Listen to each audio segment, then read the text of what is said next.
guys, it's Tom here and welcome to a brand new football news video. What do you think about the latest reports that today the European Super League is set to be restarted, and it is emerging in English newspapers and in English media, including the Daily Mail and 442, and also Adrien Grenier, journalist, is reporting that the new European Super League will be a different format, and I have absolutely hate the idea and I have some very strong feelings about this. But first I want to tell you guys what the new European revamped European Super League would look like. But my main problem before we dive into the deep details, my main problem with this is that yes, it might be open to all clubs at the beginning, because the voting will be for just the separate founding members. 10 clubs apparently are the founding members of this new European Super League. They could close the shop at any moment, and what is stopping them from doing so in 5 years or 4 years or 10 years or whatever, because that's what they originally wanted. The main clubs who are behind this are Barcelona, Real Madrid and Juventus, because the reports suggest that these are the three clubs that want to revive the European Super League. So let me know what do you think about that in the comments below.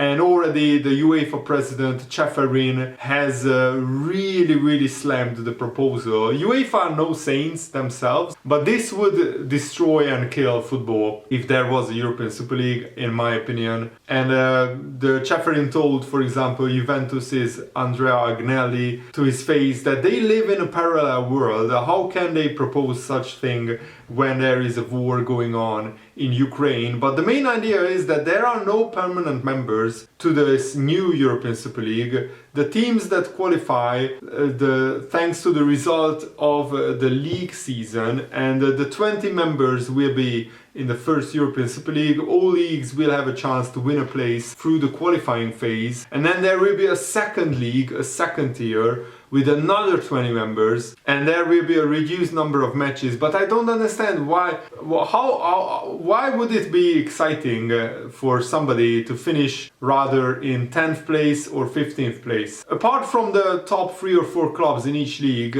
there will be no incentive for these games apart from them being televised and getting a lot of money from the TV rights. And remember, the founding members will be the only clubs voting on each season's rules and regulations, and that's the main problem with this, in my opinion. According to Grenier and according to the Telegraph newspaper, the 6 Premier League clubs do not intend to return to the Super League as things stand. So Man United, Man City, Liverpool, Chelsea, Arsenal and Tottenham, which is a good thing in my opinion, because I would absolutely hate it if Liverpool were involved in any way, shape or form in this new European Super League. I think the new Champions League format with teams falling down to the Europa League, and then the Europa League teams, third place teams falling down to the Conference League.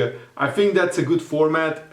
Maybe update the Champions League format just a little bit, tweak it just a little bit, but I think it's fine as it is. I really enjoy watching European football. And Gary Neville said that the European Super League is back on the table. Real Madrid, Barcelona and Juventus are pushing. It's critical that we accelerate the fan-led review recommendations through the UK Parliament with legislation to protect English football and allow any new proposals to be viewed with independence. And yes, at the moment that is a good solution, I think, and that is also how you can prevent English clubs from joining a European Super League in the future. And Ceferin accused these CEOs of some of the big football clubs of trying to bring the European Super League idea back using the distraction of the brutal conflict in Ukraine. And Ceferin was speaking at the Financial Times Business of Football Summit in London, and Agnelli was sitting in front of Ceferin when Ceferin made this speech. I have to say that those speaking about the Super League are not speaking about football. I am sick and tired of this non-football project. First they launched their nonsense of the idea in the middle of a pandemic, and now we read articles that they are planning to launch another idea now in the middle of a war in Ukraine. Do I have to speak more about these people? They obviously live in a parallel world. We are helping in a terrible situation. They are working on a project like that. They can pay whoever they want to write. This is a nice project. They are full of solidarity. There will be charity to small ones. This is nonsense and everyone knows it. One of them after it called me and apologized, but then they go again and try to revitalize this European Super League. For them, the fans are only customers. For us, the fans are fans. They criticize UEFA. I have quotes from where he was praising the system a week before they launched the European Super League. He's talking about Agnelli, the Juventus president or CEO or however you want to call it. And yes, these are two-faced liars, these CEOs. They just want the biggest profit. And remember, the Liverpool owners were in this as well, and I still haven't forgiven them for that, even though Liverpool won recently a trophy. You can't do this in European football. We are not in the USA where franchises can be moved from one part of the country to another. This is much more serious and much more important. Football clubs are a part of the local community and not just brands that you need to maximize their profit. And there was a final warning from the UEFA president Ceferin saying they can play their own competition, these clubs, nobody forbids them. But if they play their own competition, they can't play in our competition and they will be banned from Europa League, Champions League, Conference League. And I don't want a European breakaway Super League, so we have big clubs playing in that and not playing in the Champions League. That doesn't make sense for me. And the plan for the Champions League is to have 36 clubs instead of 32 to involve more smaller and mid-placed leagues. And I really like that. Look at the run of Sheriff Tiraspol, the small club from Moldova, I think, who beat Real Madrid and Inter, I think, and they had an incredible run in the Champions League group stages, and they finished third, so they qualified for the Europa League knockout stages. And I really want these kind of clubs to have a chance in the group stage to cause some massive upsets. And Tebas, the president of the Spanish league, the La Liga, said, and he singled out Real Madrid president Florentino Perez to lead the Super League project. He said, Perez already said it, he wanted to be in charge. The rest should not worry, they will give us just the crumbs. This is the Super League in a nutshell, a series of clubs with a lot of assets, a lot of wealth, a lot of money, and they want to dominate the rest. For many years they have gone along with this line, and this is what we have to avoid. And I fully agree, you can't let clubs break away from the Champions League, because it will destroy not just the Champions League, but it will destroy the domestic leagues as well. And we want domestic leagues. We want Liverpool to play the likes of Burnley and Brentford and all the other smaller clubs, because these clubs will get revenue from the TV deals and they can build themselves up. Look at Leicester City. Not too long ago, I think that's the perfect example. They were in the Championship, they came up into the Premier League, they won the Premier League, they won the FA Cup, they qualified themselves many times in a row in Europe. They are building long-term, very sustainable, very good model, and all the English clubs should have a chance to do that. If the biggest clubs in England go to the European Super League, what will be left of the Premier League? And I don't want the Premier League to be destroyed. I think it's the best league in the world. Just fix the referees, that's all I ask. So because these are just reports and rumors, the official format of the new proposed European Super League is not yet known.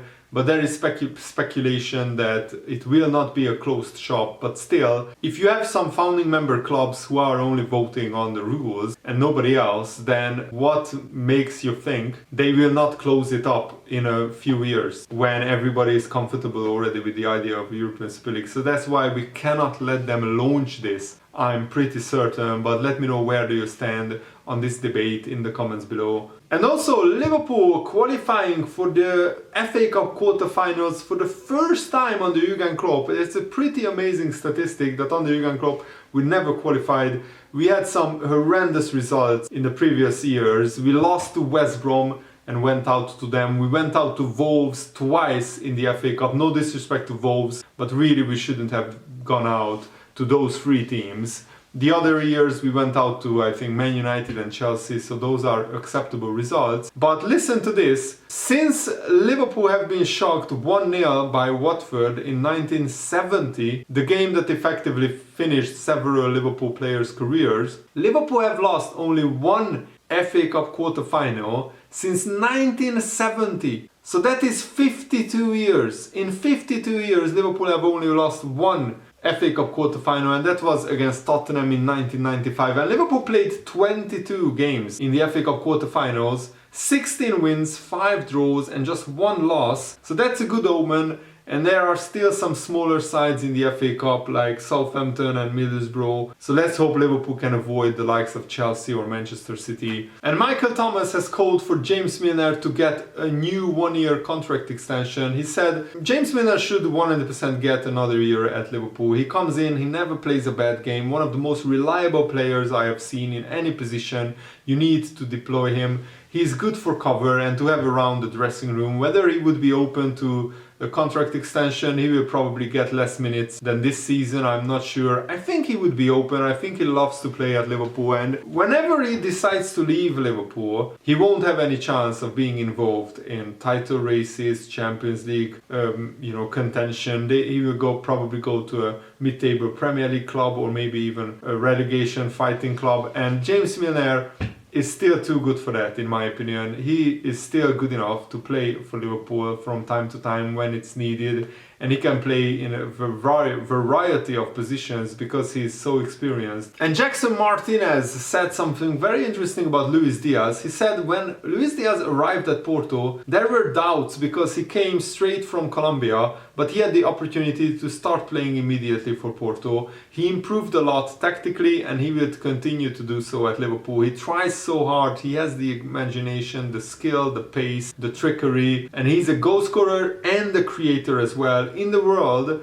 he's one of the most enjoyable players to watch. He's going to go much further with the confidence that Jurgen Klopp, the coach, is giving him. And that's the hope, that Jurgen Klopp and this Liverpool environment will improve Luis Diaz even more. He's already a very exciting player. I just love players who go at people, who run at people, who attack without any fear, without any hesitation. Mane, Salah and Luis Diaz are like these, and Diogo Jota as well. And you want to have these kind of players who have this utmost confidence to go at people, to attack people with the ball. And I really hope that Luis Diaz stays at Liverpool for a long, long time and becomes an Anfield legend, because he's only 25 years old. He can still play for Liverpool for the next 7 or 8 years, and hopefully he will be a great success. Thanks for watching, guys. Hope you enjoyed this video. Have a nice day. See you later.